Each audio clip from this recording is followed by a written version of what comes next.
Apa akibat dari meremehkan pacar? Pasangan ini memainkan permainan menembak. Wanita menembak lebih dulu. Satu tembakan tidak kena. Giliran pria, dia asal menembak dan kena semua. Dia bahkan pamer ke pacarnya. Cukup punya tangan saja. Wanita tidak senang. Ayok satu kali lagi. Kali ini tatapannya berbeda. Bahkan cara tembaknya lebih jago daripada pria. Pria terkejut. Setelah menembak, wanita juga tidak lupa berkata, cukup punya tangan saja. Mereka baru kenal tak lama. Saat itu ada pembunuhan di hotel. Wanita itu berlari dalam kepanikan. Di belakangnya terdapat polisi. Dia menyembunyikan sembunyi dan bersiap bertarung. Tapi tiba-tiba ia melihat seorang pria tampan. Wanita tiba-tiba berubah pikiran, dan berjalan ke arah pria. Pria segera memperhatikannya, menutup pistolnya, dan meletakkan tangan di atas bahu wanita. Berpura-pura menjadi pasangan dan pergi dengan tenang. Ini adalah pertemuan pertama mereka. Sangat senang mengenalmu. Saya juga. Mereka dengan cepat saling jatuh cinta. Makan bersama berdansa. Menghabiskan akhir pekan bersama. Saling kenal kurang dari 2 bulan. Dan mereka langsung menikah. Teman-teman menyimpulkan, kalian tidak akan bertahan lebih dari 6 bulan. Tapi tak disangka, keduanya melewati 6 tahun. Tapi keduanya sama-sama tidak membocorkan bahwa mereka adalah pembunuh. Pria berpura-pura menjadi pembangun. Saat tidak ada kerjaan ia akan mempraktikkan teknik tembakannya. Sedangkan wanita, berpura-pura menjadi seorang programmer. Sebenarnya dia bermain lebih besar dari suaminya. Contohnya seperti malam ini. Dia berpakaian seperti gadis panggilan, membunuh target dengan cepat dan bersih. Saat satpam menghancurkan pintu, dia mengeluarkan cincin besi besar dari tasnya, melompat dari balkon dengan tenang, turun dengan tali ke bawah gedung pencakar langit, kemudian tiba di bawah, menghentikan mobil dan pulang. Saat suaminya pulang, dia sedang membuat makan malam. Dengan begitu kedua pembunuh saling menutupi selama 6 tahun. Bahkan tidak ada yang tahu. Meskipun pekerjaan sangat menarik, tapi kehidupan pernikahan semakin membosankan. Mereka seperti suami istri pada umumnya. Juga sama-sama mulai tidak senang dengan satu sama lain. Kau benci tiraiku. Saya kembali membenci estetika Anda. Bahkan tidur pun tidak berhadapan. Hingga suatu hari, keduanya diberi tugas yang sama. Target kali ini bernama Tank. Ia dikenal sangat rumit. Tapi hanya ada satu kesempatan untuk bertindak. Di perbatasan gurun pasir ini. Saat serah terima Interpol, pria langsung bersiap. Dia menyeret koper ke gudang. Membuka ruang bawah tanah yang tersembunyi. Ini adalah kubah kecil sebenarnya. Yang dipenuhi uang dan senjata baru.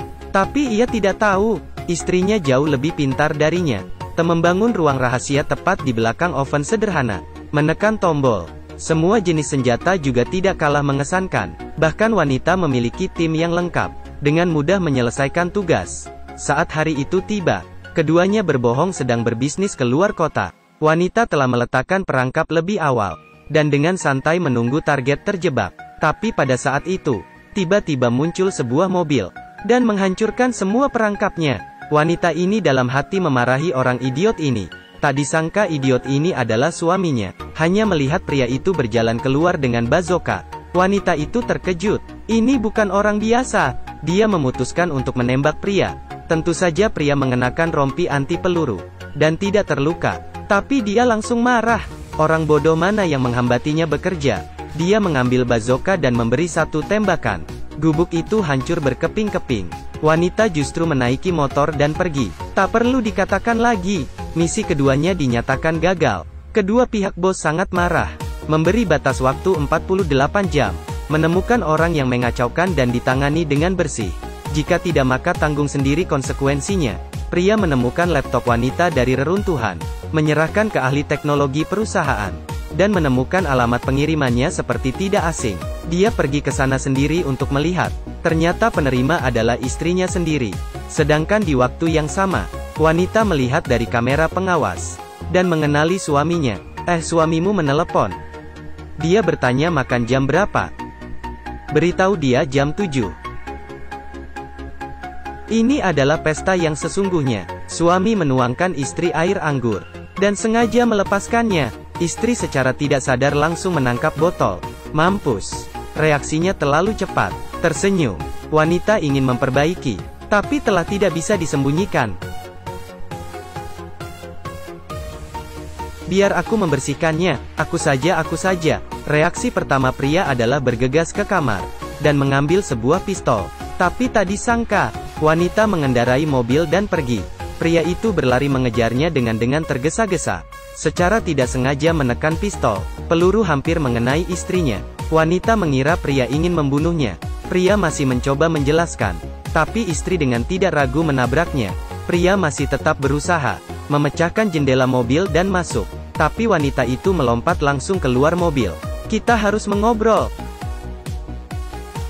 Pria sangat marah dan mencari sahabatnya. Di sisi lain wanita juga mencari sahabatnya untuk minum. Teman keduanya berkata, "Sudah saya bilang ia tidak bisa diandalkan.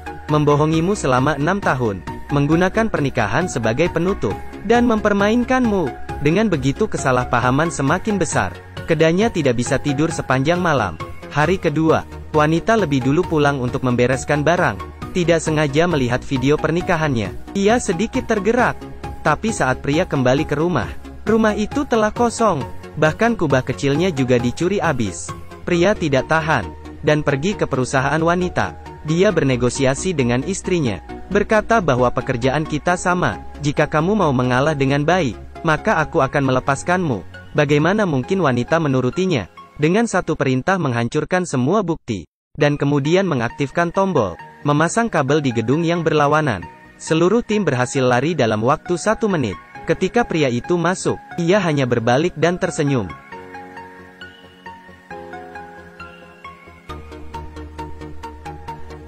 Penakut. Pengecut. Ini tidak seperti pertarungan pembunuh.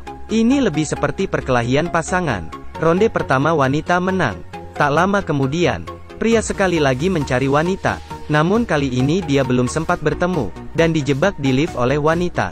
Persyaratan wanita sama seperti pria, entah mengakui kekalahan atau mati. Pria berpikir, dengan percaya diri memilih pilihan terakhir. Wanita sedikit kaget. "Kamu kira saya tidak berani membunuhmu? Saya tahu kamu tidak akan." Baik. 54. Apakah kamu punya kata-kata terakhir? Tirai baru terlalu jelek. By John. Wanita menekan tombol. Lift jatuh dalam sekejap. Sinyal di layar juga menghilang. Lift yang jatuh meledak di lantai dasar. Wanita bergegas keluar dengan tak percaya, melihat kekacauan. Dia sedikit tidak percaya bahwa suaminya telah mati. Malam hari, dia datang ke restoran tempat pria melamar. Tidak bisa menahan tangis. Sedangkan waktu ini, pria muncul secara ajaib. Dia lembut seperti biasanya. Tapi kali ini ia datang untuk meminta cerai. Ternyata siang tadi ia bersembunyi di lift lain. Selamat dan aman. Tapi melihat istrinya begitu kejam padanya, ini membuat ia terluka. Keduanya berdansa untuk terakhir kali. Pria menyalahkan wanita, menggunakan pernikahan untuk menutupi status pembunuhnya. Wanita sangat sedih, berbalik dan lari ke dalam toilet. Pria tahu ini pasti adalah jebakan lagi. Seperti yang disangka, toilet tiba-tiba meledak. Para tamu melarikan diri berbondong-bondong. Sedangkan wanita telah bercampur dalam kerumunan. Pria mengejar keluar.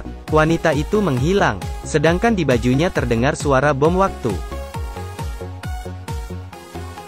Mundur-mundur.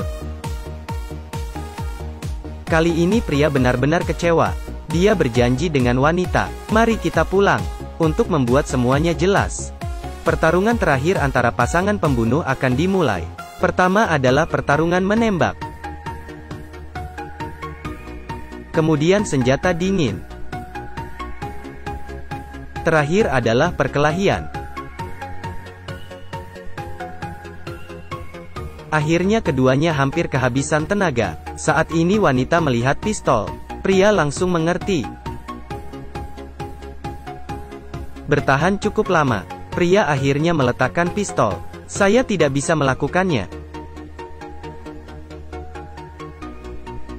Saat ini mereka akhirnya mengerti. Meskipun pernikahan memiliki banyak masalah, tapi mereka tetap saling mencintai. Keduanya baikan seperti dulu, dan terus mengobrol sampai subuh.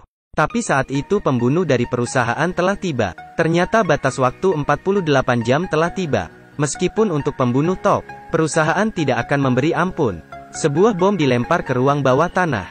Keduanya akhirnya keluar. Sekelompok pembunuh telah menunggu di luar pintu.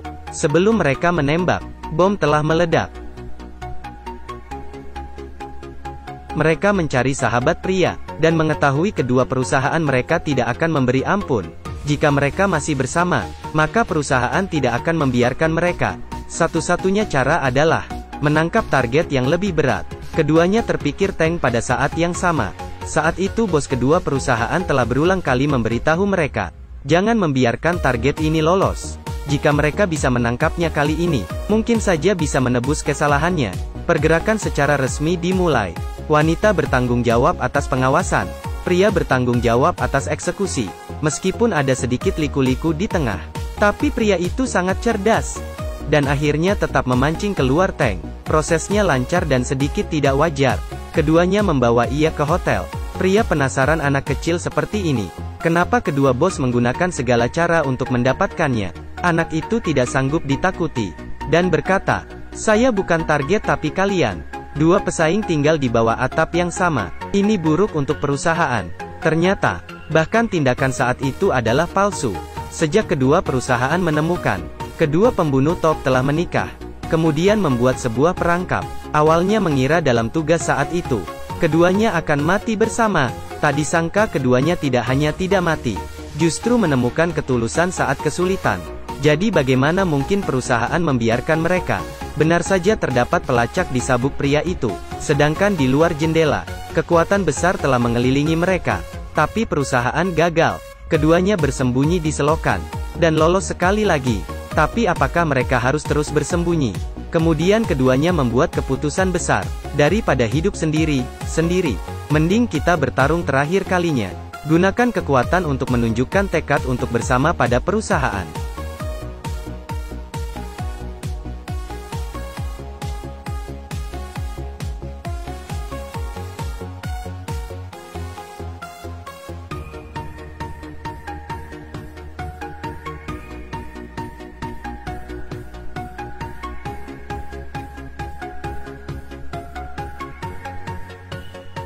Dalam percintaan, sangat wajar jika terjadi kesalahpahaman, tapi jika bisa saling percaya, dan menghadapi bersama, maka tidak ada yang tidak bisa dilewati. Cerita hari ini sampai di sini. Jika Anda memiliki cerita lain untuk didengarkan, silahkan tinggalkan komen di kolom komentar. Jangan lupa like dan follow. Sampai ketemu di video selanjutnya.